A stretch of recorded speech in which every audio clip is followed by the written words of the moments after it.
Hello, guys. Just got done doing a long video about the problems of college football and how it relates to everything else. I'll put it in my description below. If you guys want to watch that, it's a little bit long-winded, so you may not like it. It's a little too long, but I just want to get it out there, and I might talk more about that later on as far as a series on that and try to dip deep down why things are happening from a generational standpoint to also to how it's really a death knell for college athletics in our country. But I want to talk something a little bit bigger, more international. Manchester United and what we're dealing with Manchester United. It's as a fan and a supporter for so long, 40 some years at this point. I just don't like what I see. I don't like how we're a butt of all the jokes. I don't care about social media. They can do that. That's fine. But the mainstream media, they have no, I don't know what the word is. And then YouTube creators who are supposed to be fans of Manchester United and the shit they put out there. Crisis, club in crisis, what now, Glazer's out, and just over and over and over again. And then they sit there, it ain't me. It ain't me that's causing the problems. It ain't me saying shit about Maguire. It's not me doing this. And the last week we've seen this because the mainstream is finally, because they have these platforms on YouTube have a lot of people watching them. And people will mention them when they're talking to these other mainstream places. They'll say, this guy said that. They'll name him. And of course, one of them actually is on Talk Sports all the time. And then these guys get on their own platforms and said, I don't understand why they're talking about me. It's not about me. I have no power at all. I have 2 million subscribers, but no, I don't have any issues at all. I broadcast out my stupidness shit to hundreds of thousands of people, but I have no power. You know, he said this about the protest. I have no power. I'm just a guy on the internet that talks about Manchester United, but I have no biases at all. And there's so much here, right? Because in the last day, this man has been talking about that the issue that we have is because we should have not getting rid of David De Gea because we didn't really need a new goalkeeper. It's like, okay, because he won the Golden Glove last year because we had a good defense last year, and we haven't been able to repeat that. That somehow that's the issue. I mean, at some point, you just wish they just shut their fucking mouth. Onana hasn't done anything wrong. He's a younger player. This is a guy for the future. We could have left. I think we had a deal on the table for Dave to stay, and then he waited and waited and waited, and then he finally said, I want this, and the team said, no, we're fine. You know, that whole thing, that he's a martyr now.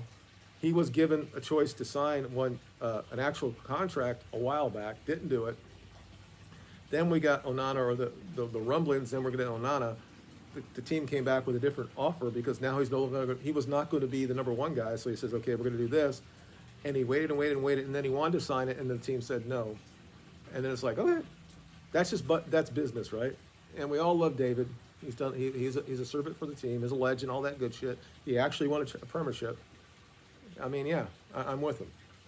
But these guys come out, well, things would have not been changed. David would have given up. We had a lot more shots against Onana than he faced in those first 5 games. Our defense was a lot better. We controlled the ball a little bit better. And these guys are just making their shot. I mean, when you actually see the goals that Brighton had, okay. If you look at their XG, they were supposed to get half of those to go in, but they got three goals.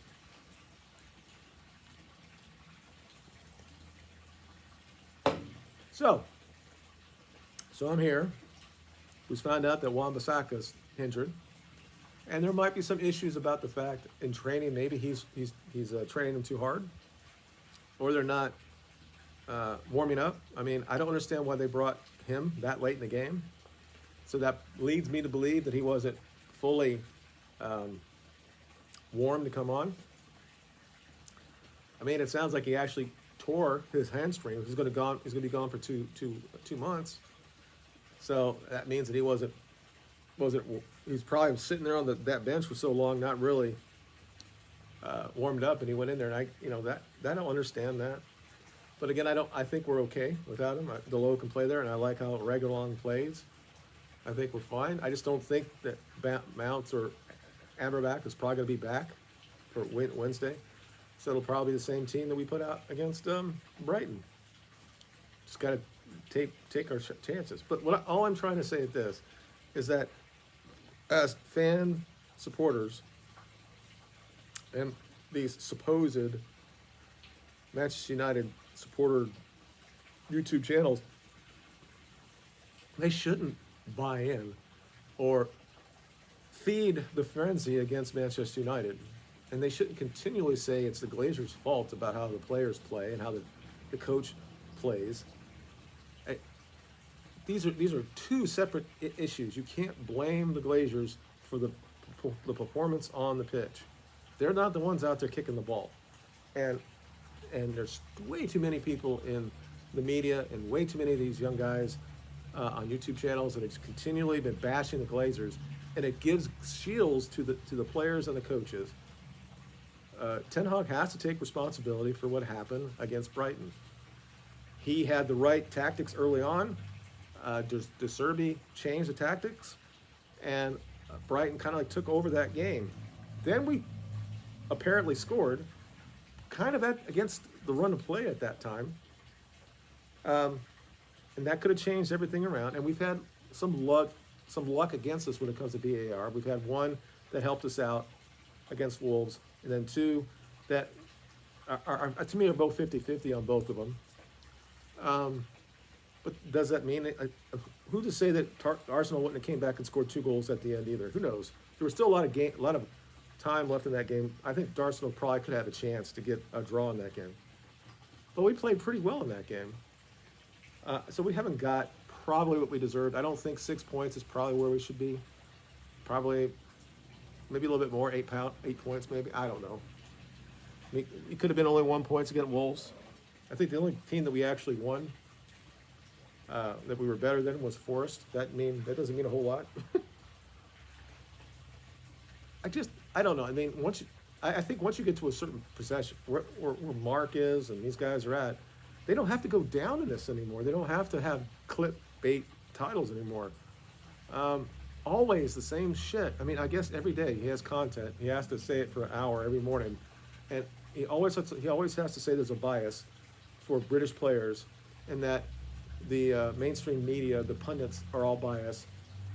It's the same shit. It's over and over and over again, and it's regardless what happens on the pitch, and the back room and all that stuff. It's still on the Glazers, and it's over. It's the same shit over and over again. And I know there are times I used to go on, he had a whiteboard, and he would talk, have a critical analysis of the team and see what he thinks we're missing. All these really become is just an extension of the mainstream media. They're doing the same shit that they're doing, that they just, these clickbait things, and they become, they say shit like Ten Hag was disrespectful to Sancho. Or he said the same thing when Ronaldo was there. He was disrespectful to Ronaldo because Ronaldo is one of the greatest players of all time. You can't discipline him because he's Ronaldo. Mourinho with Pogba. You can't say this. So the issue, the really interesting thing here is this particular YouTuber always defends the manager in his mind longer than the fans do. But at the end of the day, he comes back and he continually blames the manager. He says that all the abuse this is hindsight about Pogba. All the abuse that Pogba took, that is real abuse. But what Maguire is getting, well, that's not really abuse. All the racial abuse that Pogba got because he was black, not because what he said about the team, that he was bigger than the team, that he didn't go out and gave his haul for the team.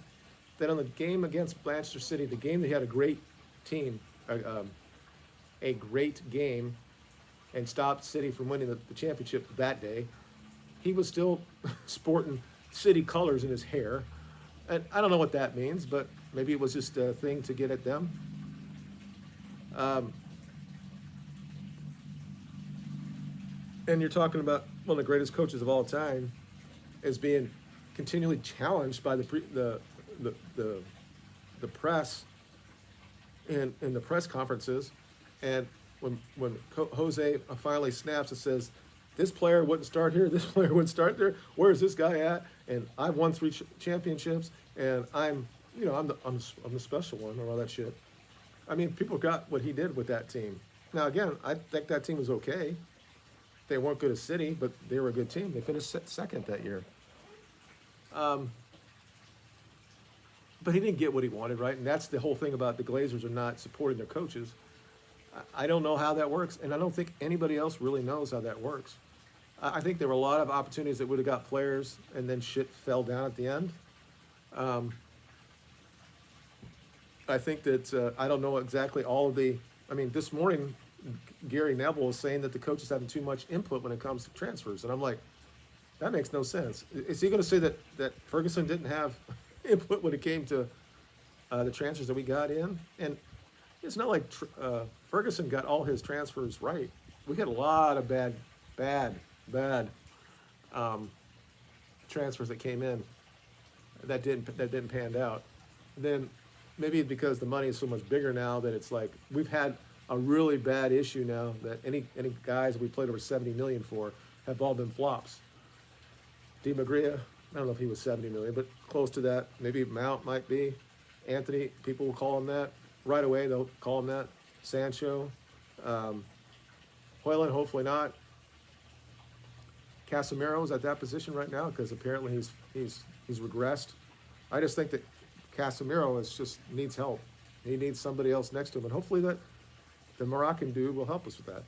But my point I'm trying to make with this, and I'm not saying that we should just sit there as a community, supporters of Manchester United, that we just go through life with rose-colored glasses and everything's perfect with Manchester United. I think we should push against the narrative in the media, but we should not fuel it. Is Mark or Sam or Flying Pig or guys on TikTok or Stratford Paddock, even Stephen Howson, they're not really doing anything different than these other guys are doing it, or they respond to those people what they say, and none of these people really played the game, and it doesn't. And again, just because you played the game doesn't mean you can articulate everything about the game, but they're the ones who've actually been through the pressure cooker of being the premiership. And of course, it's a generational thing as well. I talked about in the other video about college football in the United States. Same thing. You have all these new players. They're having to deal with this whole social media, social justice thing, and they're having to go out in their own brand and saying they're not racist, so they have to support all this stuff. You know, I would think a lot of players probably in the 90s and stuff like that, if this stuff was coming out, I don't think that Keane would have probably kneeled for any of this shit. I could be wrong. Like, I could be 100% wrong. Vinnie Jones, you think that he would actually kneel for shit like that? And back then there might have been a case for it. I don't think so. I think that it's always been overblown, especially in England. I was in England for 4 years. I've never seen anything like that. It's not like there's parts of the United States 20 years ago and stuff that you would never go if you're black. I mean, there are obviously places now in the United States as a white person I wouldn't go into. And there are places in Europe you wouldn't do that. So it's just not a white thing. That's all I'm saying.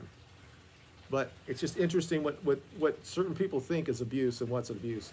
And I had a video about that, about what is actually critical analysis about someone's play or actual abuse.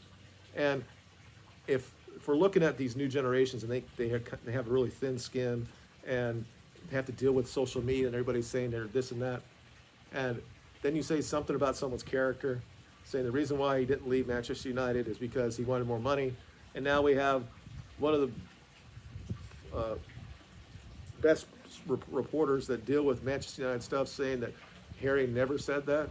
He was ready to go. He wasn't saying I wanted 12 million. He was ready to go, and then the team said no because we couldn't get Pavard. We kept him. The same thing with McTominay. Now you can be upset about that from that side in the background about the recruitment and all that stuff. That's fair, but when you sit there and you slam a guy's character saying that he should have left, he's not good enough to play for Manchester United, and he was greedy.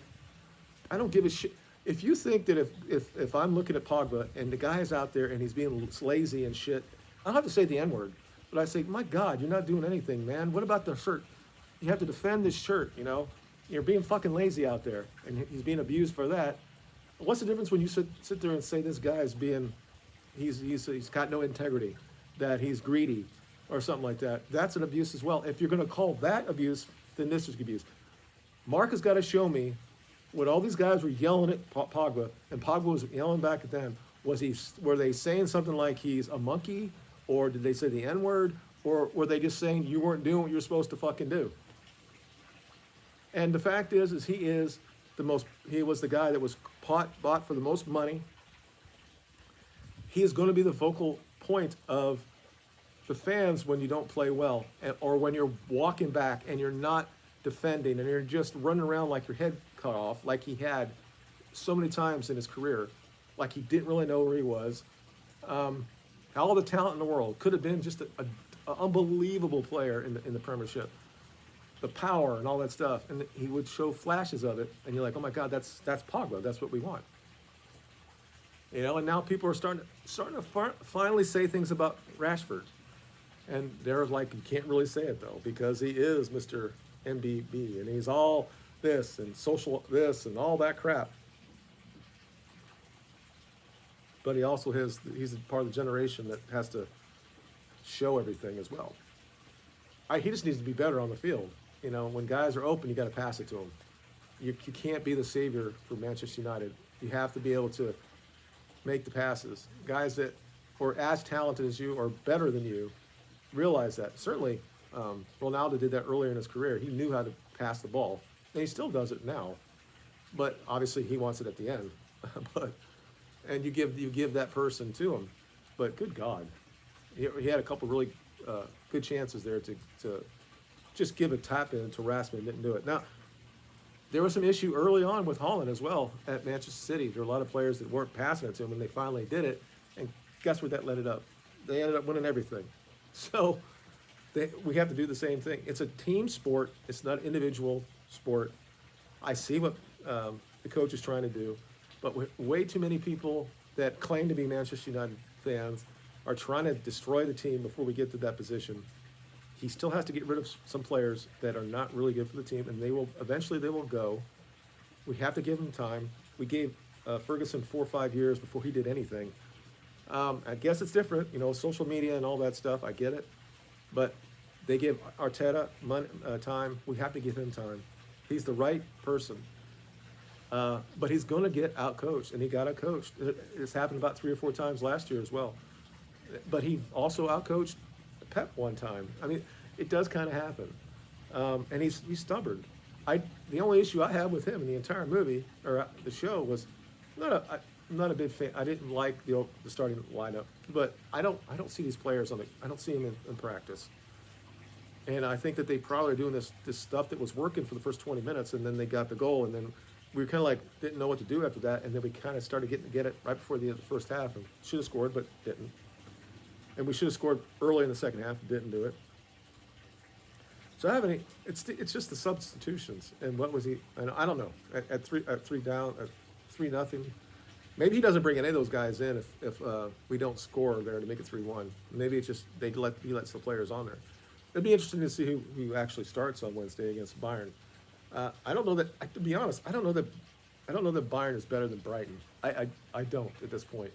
I think Brighton would be a tough out if they were at the Champions League. I don't know. Did Brighton qualify for Europa League? They have to be in the Conference League or something, right? I have to look and see. If they are in Europe, I think they have a chance to win them. They are so well drilled, and it doesn't matter. They can bring any player in. That is really total football. And that's kind of what that our coach is trying to do. The thing is, we don't have players that are that good on the field. That's why Sancho is a big loss because he has that talent. And Palestri is another guy that's really good with the ball at his feet. Mount is really good there as well, and that's why these are the players that are there, and I think that's why he wanted Mount into the team. And I think Mount in that diamond that we were starting the first of that I think would have been fine there, but Casemiro needs help, and it isn't McTominay. If McTominay's going to play, he has to be up front. He can't be sitting there with the Casemiro because he doesn't get the ball. He doesn't. When we get the ball and Martinez has it, hopefully Varane will be back, and we're trying to pass it out to our midfield. McTominay kind of like hides, and I've seen this. This has been a criticism of him, and I agree with it. He doesn't want to get the ball, and you can't be that way on the pitch. So hopefully Apperback will figure that out, and then if you have Scott can come in and go forward, and we've got to figure out what we're going to do. You can't have your playmaker in the midfield playing outright because he's too slow. He's too slow out there. But yeah, it did work for the first 20 minutes. But it's not. It's a 90-minute game. So you see the progress, and I still think the progress. I mean, I thought the first 17 minutes we were electric. I thought we were going to score, and we had chances, but we didn't do it. And they kind of just got into the game, and then after that, their ability to hold on to the ball. And that's where, as a fan, you get upset because we're not attacking it. We're not taking the foul. We're not showing that we're right there. That's when I get upset as a fan. I don't get upset if a team is better. The two times we lost to Barcelona in the Champions League final, they were better than us. So I shake their hands. You guys are better than us. We were number 2 in the world this year. And that happened to us twice. I have no issue with that. Brighton was the same way. I'm not comparing them, but they deserve to win the game, especially in the second half. They outplayed us, even though we had chances. And who knows? We scored. It's 1-1. Who knows what after that? But we have to actually score.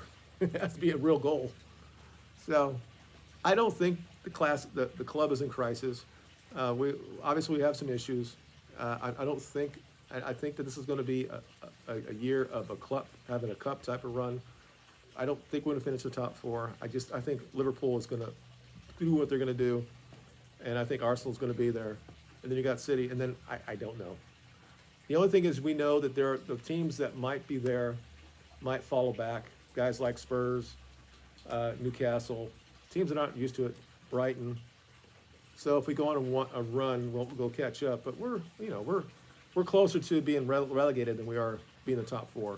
So we just got to win against Burnley. I mean, we need to play a little bit well against Bayern. I think we will. I think they're going to still respect us because of our game, our name. And we play in the Premiership. They play in the Bundesliga. They just drew their last game. They're not the greatest Bayern Munich of all time. So I think we'll be. I don't know if we'll win or not, but there's a chance that we might get something out of that game. We just got to play better, and we have to make our chances. So yeah, you look at the list of how many guys are actually hurt. It sucks, but I'm not giving up. But we can't feed into this narrative both on quote unquote Manchester United fan channels and mainstream media. When they become exactly the same and they're complaining about the same shit, and then when somebody says something over here, now we have to respond to that, and then give more voice to that. But I know it's Manchester United. People are going to continually have this, and it's going to continually happen until we're like Liverpool and nobody talks about us for 20 years, and then all of a sudden we get better. And now, but still, Liverpool loves us. The fact that we're still getting all the pub, and they can just do whatever they do in the background and just do what they do.